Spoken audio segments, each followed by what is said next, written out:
The late afternoon sun hit the glass doors of the Buckhead Pharmacy as Betty Louise Mercer, a 72-year-old black woman with silver curls and a quiet, regal presence, stepped inside.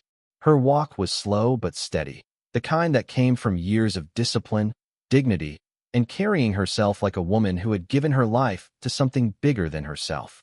Today, though, she looked like anyone's grandmother.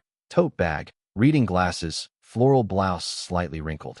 She paused in the blood pressure aisle, comparing heart medication labels, unaware that someone near the entrance had already marked her as suspicious. Officer Chase Walker, a muscular, 32-year-old cop with mirrored sunglasses and too much confidence for his own good, watched from outside. He wasn't here because of a call. He wasn't here because of a crime. No, he was here because he wanted to win.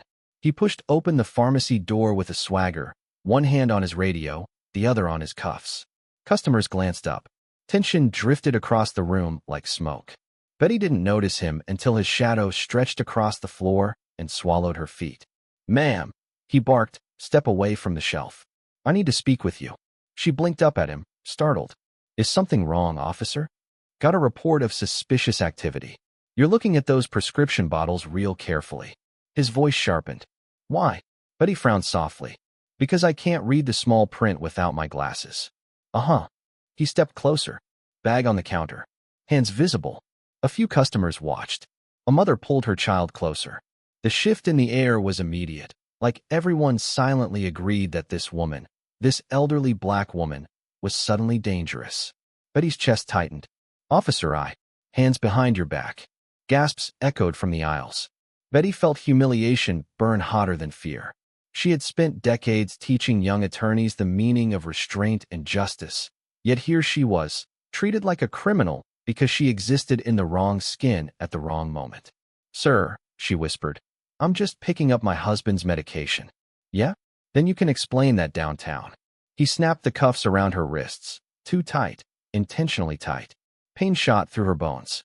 "Stop resisting," he announced loudly, though she wasn't resisting at all.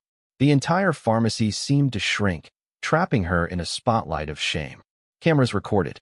Customers muttered. Some shook their heads. Others simply watched her suffer. Betty's voice trembled, not with fear, but with a deep, controlled anger. "You're making a mistake." Walker smirked. "Lady, the only mistake happening here is you thinking you can out-talk me." As he guided her toward the exit, a hush fell over the store. Betty lifted her chin, dignity fighting against humiliation. When they reached the patrol car, she spoke with quiet, unwavering certainty. "Officer Walker," she said, "before you push me into that car, I need you to understand something." He rolled his eyes. "What now?" Betty looked him dead in the face. "I am Judge Elizabeth Mercer of the United States Federal Court." Walker froze. His grip loosened. The color drained from his face, replaced by something between panic and disbelief. You're what?" Betty didn't blink. "And when you placed these cuffs on me without probable cause, you didn't just arrest a grandmother." She leaned slightly closer. "You arrested a federal judge." The street fell silent. Even the wind seemed to stop. And for the first time, Officer Walker forgot how to breathe. Officer Walker's hands trembled for a split second, barely noticeable to anyone but Betty. His jaw tightened as he forced his composure back into place. Pride surged through him, stronger than fear. "Nice try," he muttered. "Everyone's a judge or a senator when they're getting arrested." Betty exhaled slowly. She'd seen this exact kind of arrogance in her courtroom. Men who believed authority meant never being wrong. "Officer," she said calmly, "I am not trying to deceive you. Call your supervisor." He shut the patrol car door in her face.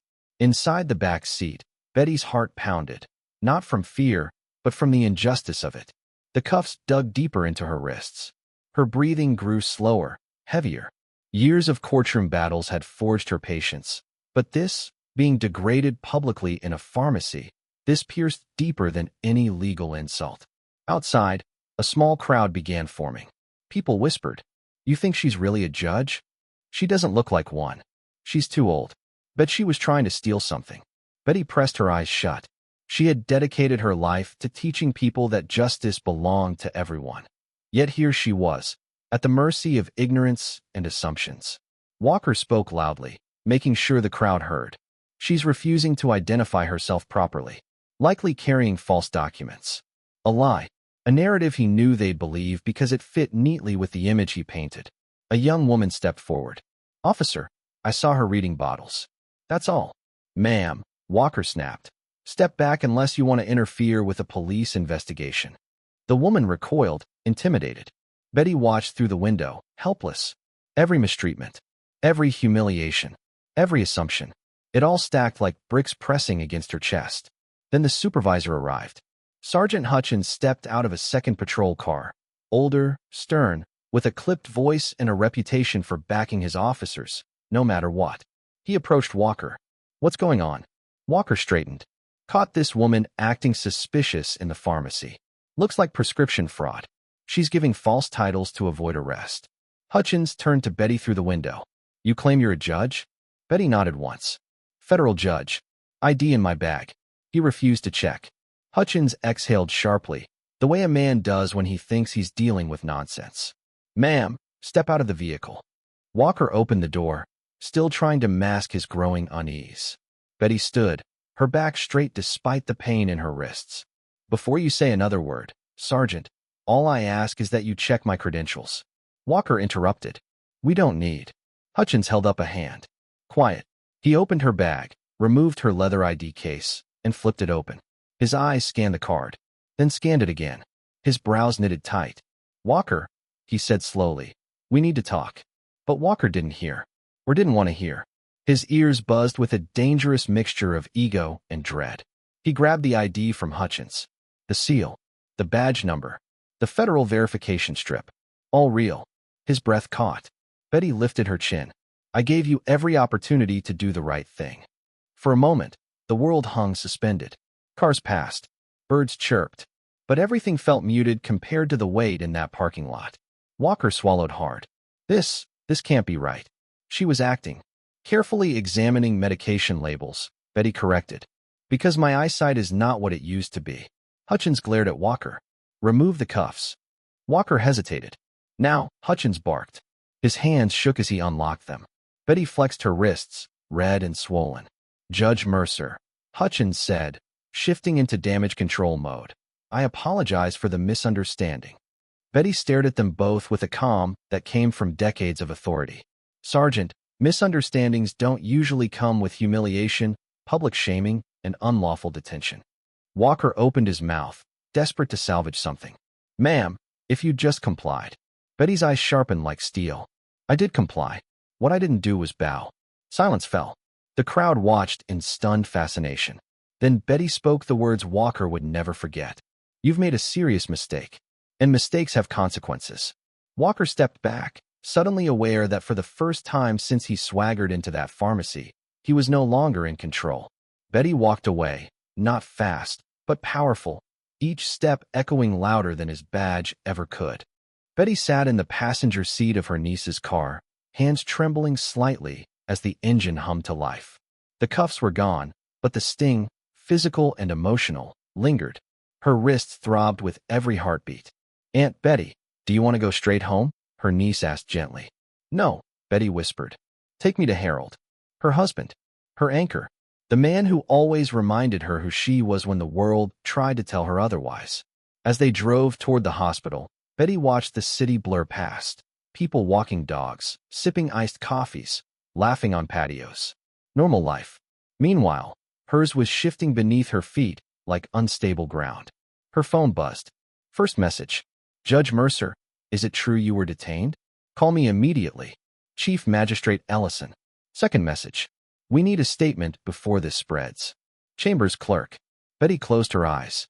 The storm had already begun. When she arrived at the hospital, Harold was sitting up in bed, thin oxygen tubes looping around his ears. The moment he saw her face, he knew something was wrong. "Bets," he breathed. "Tell me." She told him everything. The pharmacy, the cuffs, the humiliation, the disbelief. The moment Walker froze when she revealed who she was. Harold's hand tightened around hers with a strength he didn't have that morning. "Let them try to crush you," he whispered. "They don't know who they're dealing with." But Betty wasn't so sure. For the first time in years, she felt small, exposed, vulnerable, not because she feared the officers, but because she knew exactly what happened next. Retaliation. It began within hours. Her email inbox flooded with messages, some supportive, others dripping with contempt. "Betty, please call me. This could become a political circus."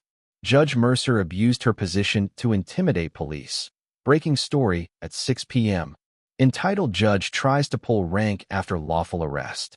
Comment threads under news posts filled with strangers judging her life based on a headline. Another old lady playing the race card. She should have just complied. She thinks she's above the law. Betty stared at her phone, numb. She had sent men to prison for less than what Officer Walker did. Yet in the court of public opinion, she was already guilty. Harold reached for her hand. "Don't look at that garbage." But the damage seeped in anyway. She had always been strong, strong enough to rise through the legal ranks, strong enough to sit on a federal bench, strong enough to withstand public scrutiny. But now she felt the weight of every misjudgment she had witnessed in her courtroom. The familiar ache of being doubted simply because she was black, elderly, and female. A familiar pain she had spent her whole life outrunning. And then came the call that made her stomach drop. Judge Mercer, the deputy chief of police, said stiffly, "We've received the preliminary incident report. Officer Walker states you refused to identify yourself, acted erratically, and caused a public disturbance." Betty nearly dropped the phone. "That is a lie. The department will conduct an internal review," he said, as if reading from a script. A review. A formality.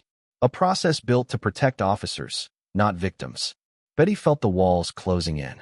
Then, as if insult needed accompaniment, he added, "I suggest you refrain from public comments until our investigation concludes. It may complicate matters." Complicate matters. The words echoed like a threat. When she hung up, her chest tightened, not from fear, but from anger so sharp it made her stand straighter. Harold studied her face. "What are you going to do?" And Betty, her eyes burning with something fierce and unbreakable, answered, "I'm going to fight." But even as she said the words, her phone buzzed again, this time with an anonymous text. "Back off, Judge. Or next time, we won't just arrest you." Her blood ran cold. The storm wasn't coming. It was already here. The anonymous message replayed in Betty's mind like a warning siren.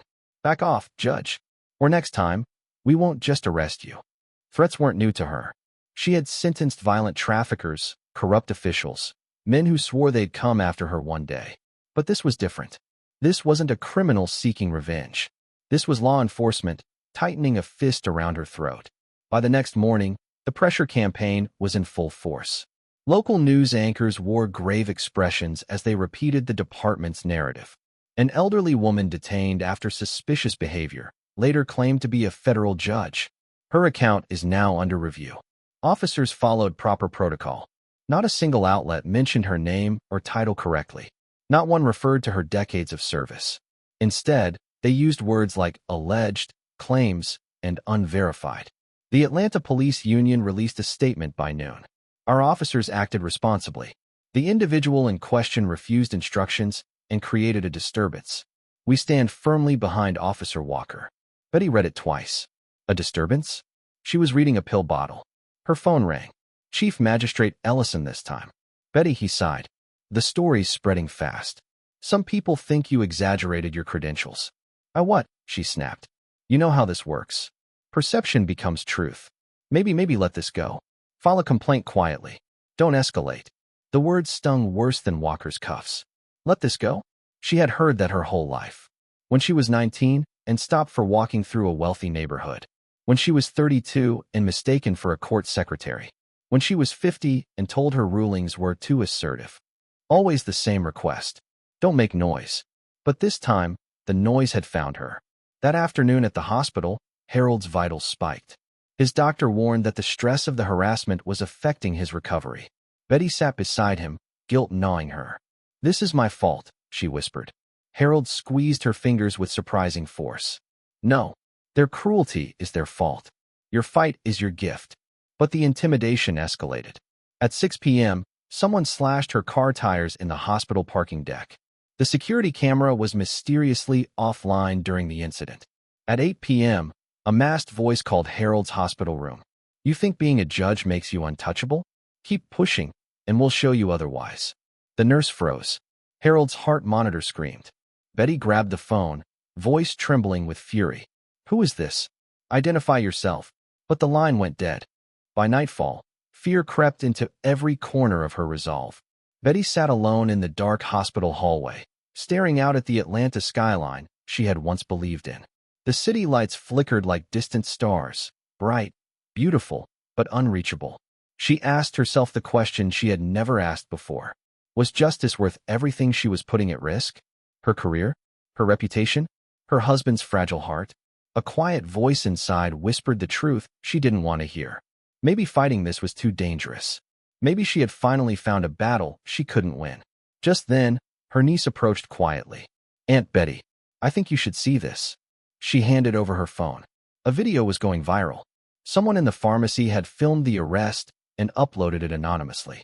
There Betty was, confused, compliant, dignified, while Walker barked commands at her like she was an animal. The moment he cuffed her, several people began yelling at him to stop. His behavior looked aggressive, unnecessary, cruel. Comments flooded in. "This is disgusting. Why would he arrest a grandma? She said she was a judge. Why didn't he check? This cop needs to be fired." A slow, trembling breath escaped Betty's lips. For the first time since the arrest, something shifted. A crack of light in the darkness. Harold's doctor approached then, speaking softly. "Judge Mercer, your husband needs calm. Stress could worsen his condition. Are you safe going home tonight?" Safe? The question lingered. Betty looked down at the phone, at the video of her own humiliation turning into outrage, sympathy, truth. She stood taller. "I'm not going home." "Where will you go?" her niece asked. Betty's eyes sharpened. "I'm going to speak." The fear didn't disappear. The threats didn't stop. But for the first time, she felt something stronger than intimidation. Conviction. Her voice, so often used to deliver justice, would now be used to demand it. Tomorrow, she would start a battle she never asked for. But it was a battle she could no longer walk away from. The next morning, Betty stepped into her living room and faced the small crowd that had gathered. Reporters outside her home, camera lights flashing through her window, her niece pacing anxiously, and two civil rights attorneys seated at her dining table. Betty had not invited a press conference. They came anyway. Her niece leaned close. "Aunt Betty, you don't have to talk to them." But Betty's voice was steady. "If I stay silent, they control the story." She stepped outside. Microphones rose instantly. "Judge Mercer, did the police target you? Do you accuse APD of misconduct? Are you pursuing legal action?" Betty raised a hand. "I was detained without cause. I complied with every instruction. I told Officer Walker my identity. He ignored it. I was humiliated, not because of wrongdoing, but because of prejudice." The crowd murmured. More cameras tilted toward her. "But this is not just about me," Betty continued. "It is about every person who has been treated as guilty before being treated as human." Her voice echoed with the calm authority that once filled federal courtrooms. But even with her rising public support, the system struck back hard. By afternoon, APD released a news statement. Body camera footage was unavailable during the incident. The officer acted appropriately. Convenient. Expected. And then the mayor's office chimed in. "We encourage citizens to trust the process and avoid inflammatory accusations. In other words, sit down. Be quiet." But fate, or justice, worked in strange ways. At 3:12 p.m., her phone buzzed with an unfamiliar number. "Judge Mercer," a shaky male voice whispered. "My name is Marcus Thompson. I'm the manager at the pharmacy." Betty's breath caught. "Yes, Marcus. I remember you. I didn't know who you were at the time, but I saw what they did, and I can't sleep knowing I stayed quiet." Betty's heart thudded. Marcus continued, voice trembling. "I pulled the surveillance files. Officer Walker came into the store last month. Not for a call, just observing customers, especially elderly ones. I thought it was odd, but I didn't want trouble." Betty exchanged a stunned look with her niece. "There's more," Marcus said. "He came in 3 times. Watching, taking notes, like he had a list of targets." A chill ran through Betty's spine. Targets. This wasn't random. This wasn't a mistake. This was a pattern.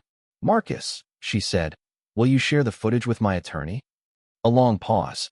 Then Marcus exhaled, the sound of a man choosing courage over fear. Yes, I will."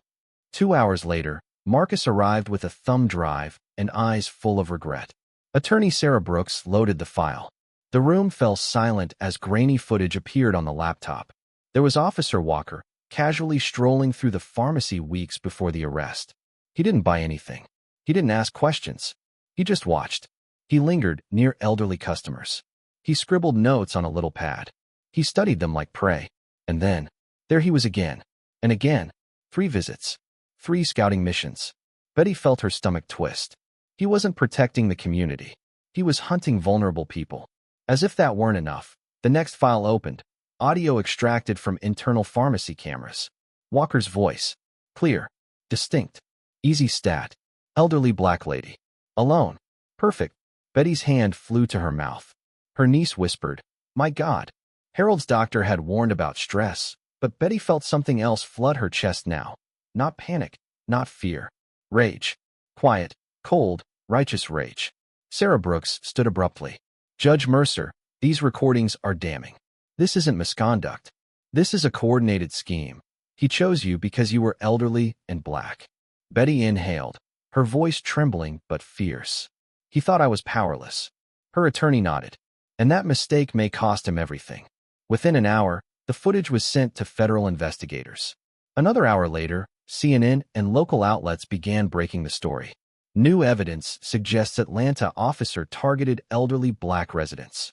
Pharmacy footage contradicts APD's statement. Pattern of PRE arrest surveillance emerges. By evening, her phone exploded with calls from colleagues, civil rights leaders, and stunned journalists. And then came the message from the FBI. "Judge Mercer, we need to meet. Tonight." Betty's heart steadied. For the first time since the arrest, she felt the shift of power. Like the ground that had once been unsteady was now moving beneath them. Officer Walker didn't know it yet, but his downfall had already begun. The FBI conference room was dimly lit, humming with quiet intensity. Agents typed, screens glowed, and the air carried the sense of something big. Bigger than one arrest, bigger than one judge. When Betty entered, several heads turned. Not out of curiosity, out of respect. Agent Hayes stood to greet her. "Judge Mercer, thank you for coming. We have reviewed the footage and audio from the pharmacy. What you brought us is substantial." Betty nodded, though her pulse quickened. "What happens now?" Hayes clicked a remote. The screen behind her lit up with a timeline stretching back 18 months. "These," Hayes said, "are the elderly individuals arrested in the same district by Officer Walker and his partner, Officer Rodriguez. 67 arrests. 43 involving prescription claims. Almost all dismissed for lack of evidence." Betty felt sick. "This wasn't carelessness," Hayes continued. "It was a system, a pattern, a deliberate targeting of vulnerable people." Betty clenched her jaw. For what purpose? Overtime pay, performance numbers, promotion leverage. Hayes paused. And in some cases, ego. Betty closed her eyes. She had known injustice. She had sentenced injustice. But seeing it laid out, so methodical, so cold, it pierced deeper than the cuffs ever did. Hayes looked at her gently. "Your case breaks the pattern open. You were the wrong target. And the right one." That night, the FBI opened a federal investigation. By dawn, everything changed. The city council emergency session. The municipal chamber overflowed. Cameras, reporters, angry citizens, frightened officials. The pressure was suffocating. Officer Walker sat at a small table with his union attorney, hands clasped tight, sweat gathering at his temples. Gone was the swagger. Gone was the smirk. Gone was the unshakable belief that his badge made him untouchable. Betty entered slowly, leaning on her cane, Harold beside her. The room shifted like a wave. People parted. Conversations halted. Even the cameras paused, as if acknowledging the gravity of her presence. The council chair cleared her throat. "Officer Walker, you are here today regarding allegations of targeted profiling, quota manipulation, and unlawful detention of Judge Elizabeth Mercer." The footage played first, the surveillance videos, the audio clips, the damning words. "Elderly black lady. Perfect stat." Gasps filled the chamber. Several council members turned visibly pale. Walker's attorney jumped up. "This is taken out of context." "No," Betty said, standing. "This is the context." Her voice carried the weight of every courtroom she had presided over. "Officer Walker, you saw me not as a citizen, not as a human being, but as a number, a target, a box to check." She lifted her chin. "You thought my age made me weak. You thought my skin made me suspicious. You thought my dignity was yours to break. Walker's eyes darted between the counsel and the cameras. His breathing hitched. The reality was dawning on him. He wasn't the interrogator today. He was the defendant. Betty continued, unwavering. You asked why I looked at those medication bottles for so long. Her voice softened, but it cut deeper. Because my eyesight, like my patience, is thinning. But my strength is not. Silence swallowed the room. The counsel chair leaned forward. Officer Walker, do you have anything to say in your defense? Walker's lips parted, but no sound came out. The arrogance was gone. The shield of impunity shattered. Finally, in a trembling whisper, I resign. A wave of shock pulsed through the crowd. Cameras flashed. People whispered. Some applauded. But Betty did not. Resignation, she said calmly, is not justice. Walker froze. The victims deserve accountability, she continued. And today is only the beginning. The chamber erupted into applause, loud, powerful, vindicating. 6 months later, the same pharmacy, the same aisle, but everything was different. Betty stood reading medication labels again, glasses tilted slightly. Marcus, the manager, hurried over with a smile. I already set aside your husband's prescription, Judge Mercer. She laughed. You know you don't have to call me that. But you earned it, he said warmly. Outside, Harold waited in the car, health stronger, eyes brighter, stress finally lifting. Officer Walker, now formally convicted of civil rights violations, served his sentence in federal custody. His partner, too. The department underwent sweeping reforms. Quotas dismantled. Oversight strengthened. Training rewritten from the ground up. The city had changed. Because she fought. Because she refused to fold under pressure. As she walked toward her car, Harold rolled down the window. How's the world treating you today, Judge? Betty smiled. The smile of a woman who had walked through fire and come out standing tall. Fairly, she said. Finally, she got into the car, took Harold's hand, and for a moment, they simply breathed. Justice had been delayed, but never denied. And the woman once underestimated, quiet, elderly, dismissed, had reminded an entire city that dignity has no expiration date, and truth doesn't bend for badges. Sometimes the most powerful person in the room is the one everyone thought was powerless.